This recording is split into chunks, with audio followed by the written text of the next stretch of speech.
Então, gente, dando sequência aqui à aula, né? Paramos aqui em princípio do contraditório. Vamos dar esse segmento. Artigo 5º da Constituição, inciso 55, nos diz o seguinte: aos litigantes em processo judicial ou administrativo e aos acusados em geral são assegurados o contraditório e a ampla defesa, com os meios e os recursos a ela inerentes. Então, esse inciso aqui ele despenca, tá, gente? Aos litigantes em processo que judicial ou administrativo. Vale destacar, em processo judicial ou em processo administrativo.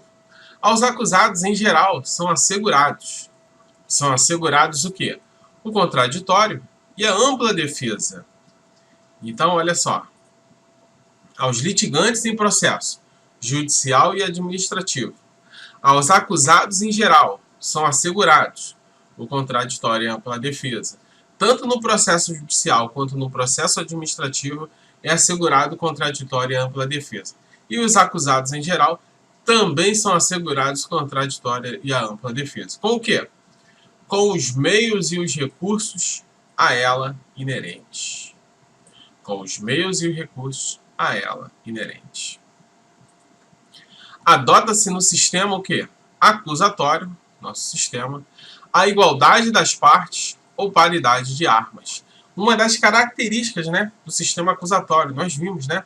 Igualdade de partes, paridade de armas, oralidade, imparcialidade do juiz, produção de provas.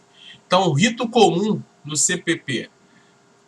Isso aqui vai ser, a gente vai dar uma breve lida, mas vai ter um outro assunto em relação ao rito. Nós temos o rito sumário e o rito ordinário. O rito comum. O rito comum no CPP é o sumário e o ordinário.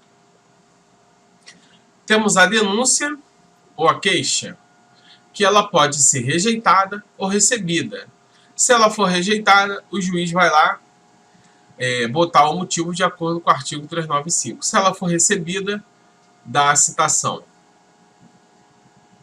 Então, a denúncia ou queixa pode ser rejeitada ou recebida. Se for recebida, é recebida com a citação. Beleza? A denúncia ou a queixa será rejeitada. Então, aqui nós temos o 395, né? Os motivos da denúncia ou da queixa seriam o quê? Rejeitada, for manifestamente inepta, faltar um pressuposto processual ou uma condição para o exercício da ação, faltar justa causa para o exercício da ação penal. E o 396. Nos procedimentos ordinário e sumário, oferecida a denúncia ou a queixa, o juiz, se não a rejeitar, não rejeitou, o que vai ser? Ele vai receber, recebe com a citação. Receber-lhe-á e ordenará o quê? A citação do acusado para responder à acusação por escrito no prazo de quê? De 10 dias. Então, 395 está o quê? A denúncia ou a queixa, está a rejeição da denúncia e a queixa. Está aqui os 3 requisitos da rejeição. Que ela for o quê? Inepta, faltar algum pressuposto processual ou uma condição da ação e faltar justa causa. No 396, nos procedimentos ordinário e sumário, oferecida a denúncia ou a queixa, se o juiz não a rejeitar, receberá e ordenará o quê? A citação do acusado para responder no prazo de 10 dias por escrito. Resposta à acusação. Não existe uma confissão ficta. Resposta à acusação. Não existe a confissão ficta. Pode optar para apresentar a tese defensiva nos memoriais. Pode optar para apresentar o quê? A tese defensiva nos memoriais. Se não contestar na resposta da acusação, não decai o seu direito. Caso o réu não conteste na resposta da acusação, não decai o seu direito. O contraditório se dá o quê? Na colheita das provas. O contraditório se dá na colheita das provas. Quando uma parte junta uma prova, o juiz abre vistas para outra parte, o quê? Para contraditar. Pode ser o MP ou a defesa. O exame de corpo de delito se produz na fase de inquérito policial. É produzido na fase de inquérito policial, pois desaparece muito rápido. É uma prova não repetível, não podendo ser produzida depois. Logo, existe o que? O contraditório diferido para esse tipo de prova. Quando temos um exame de corpo de delito que se produz na fase de inquérito policial, pois desaparece muito rápido, é uma prova não repetível, não podendo ser produzida depois. Logo, tem um contraditório diferido, é um contraditório postergado, que é o quê? Que a defesa vai contraditar depois, no processo. Essa prova é produzida no inquérito. Ela só vai ser contestada lá no processo, quando for oferecida a denúncia com a citação. Beleza? Sistema presidencialista. Antes da reforma de 2008, o nosso sistema era o presidencialista. Só o juiz fazia as perguntas às partes. Depois disso, o juiz perguntava se as partes queriam formular perguntas. Só há tribunal do júri para os crimes dolosos contra a vida. Então, vamos por partes. Só há tribunal do júri para quê? Para os crimes dolosos contra a vida e os crimes conexos com esses. E antes o sistema era presidencialista, né? O juiz se achava muito. Então cortaram as asinhas dele, né? Porque só podia formular a pergunta para ele. O advogado, para perguntar à testemunha, tinha que perguntar para o juiz perguntava para a testemunha, e assim vai.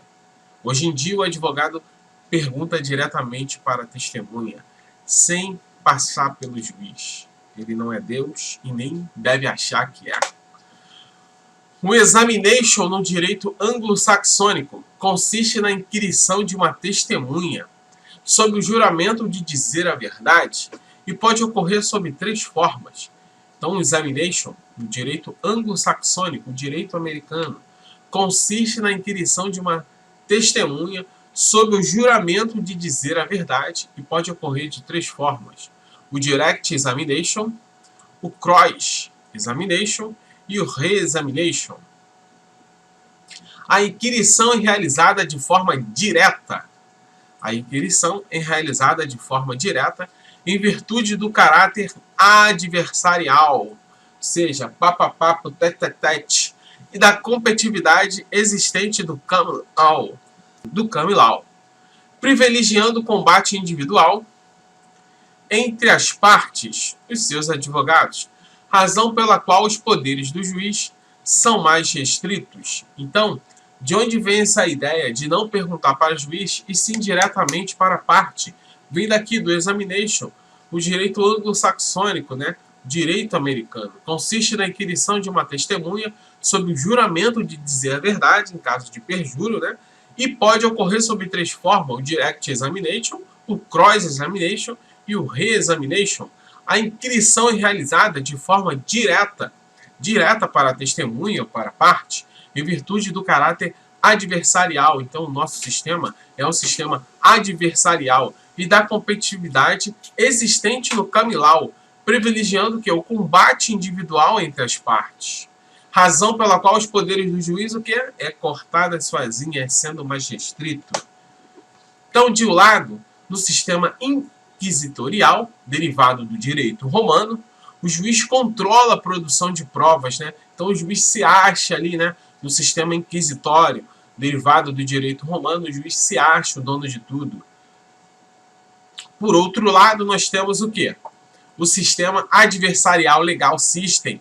As partes protagonizam a apresentação dos fatos e sua instrução, tendo liberdade para demonstrar tudo que elas, e não o juiz, consideram-se o quê? Relevante para o processo. Então, as partes formulam as provas e fazem o quê? As perguntas diretamente para a testemunha e para outras partes. Nós temos o direct examination, o exame direto.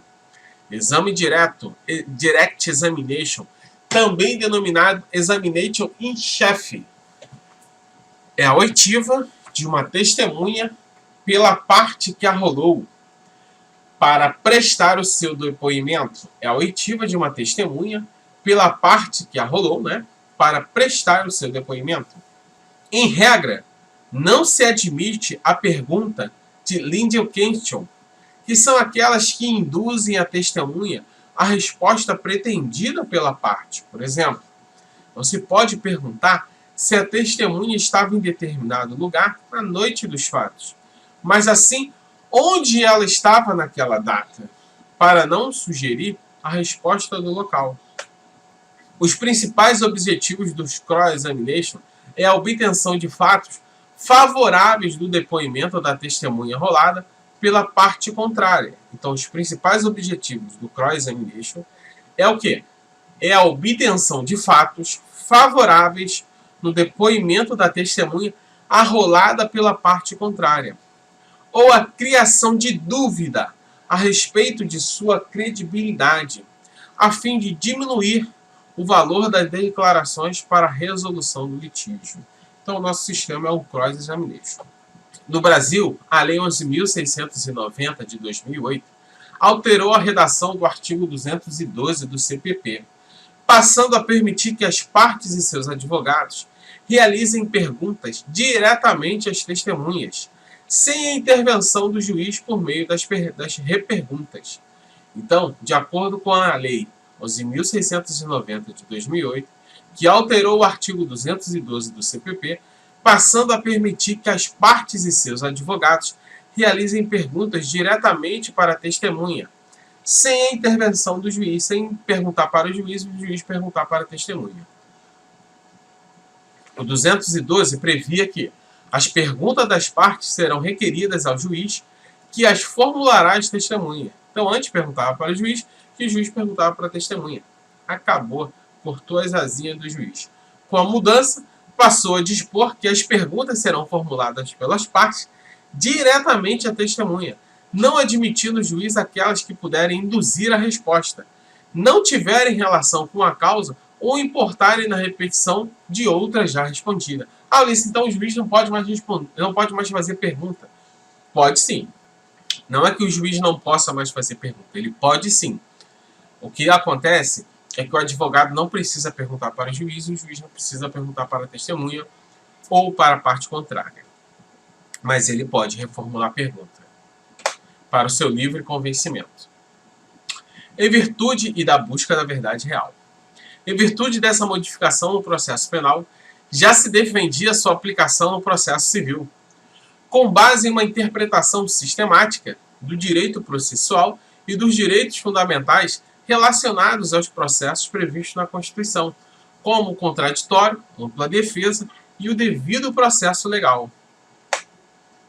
No CPP de 73, aplicava-se na produção de prova em audiência o artigo 416. O juiz interrogará a testemunha sobre os fatos articulados, cabendo primeiro a parte que arrolou e depois a parte contrária. Formular perguntas tendentes a esclarecer ou completar o depoimento. Então, o CPC de 73 já trazia isso. Esse dispositivo estendia-se ao depoimento pessoal de autor e réu, nos termos do 344. A parte será interrogada na forma prescrita para a inquirição das testemunhas.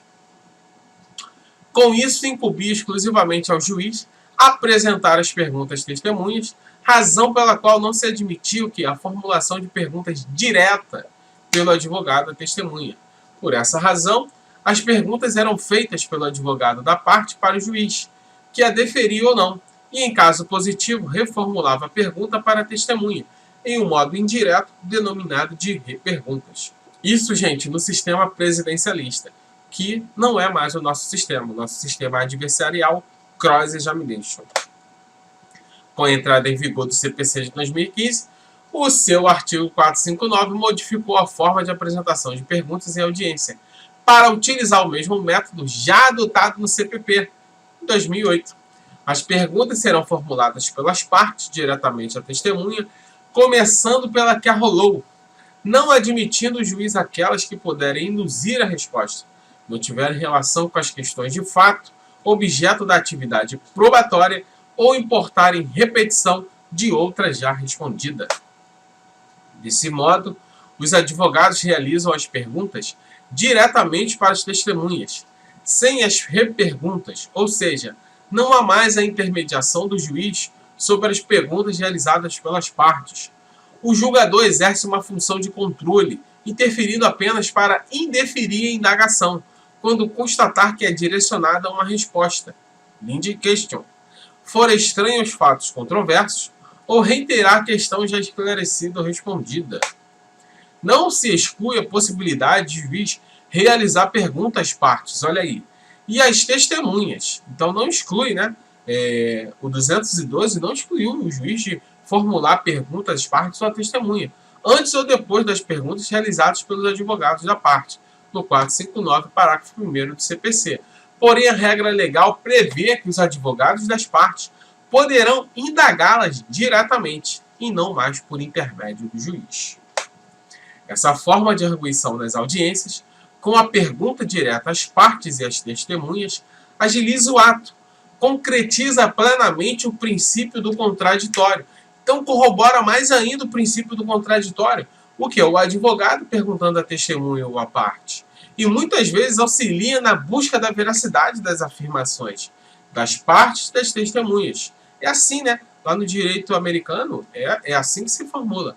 Que são obrigadas a responder de imediato às perguntas, sem a mesma possibilidade de recordar alguma resposta previamente induzida. Logo, com a doutrina majoritária, o nosso sistema é um sistema que é adversarial cross-examination. O princípio da presunção da inocência é um princípio muito grande. Vou deixar para a próxima aula, porque merece uma aula só. Era um princípio simples, mas com várias mudanças de entendimento do STF, vamos ter uma aula só para ele. Então, essa aula anterior foi para a questão de conhecimento em relação do sistema presidencialista e o sistema adversarial cross-examination. Espero que você tenha gostado. Deixe seu like. Importante se inscrever no canal para você receber os próximos vídeos. Toca no sininho e até a próxima aula.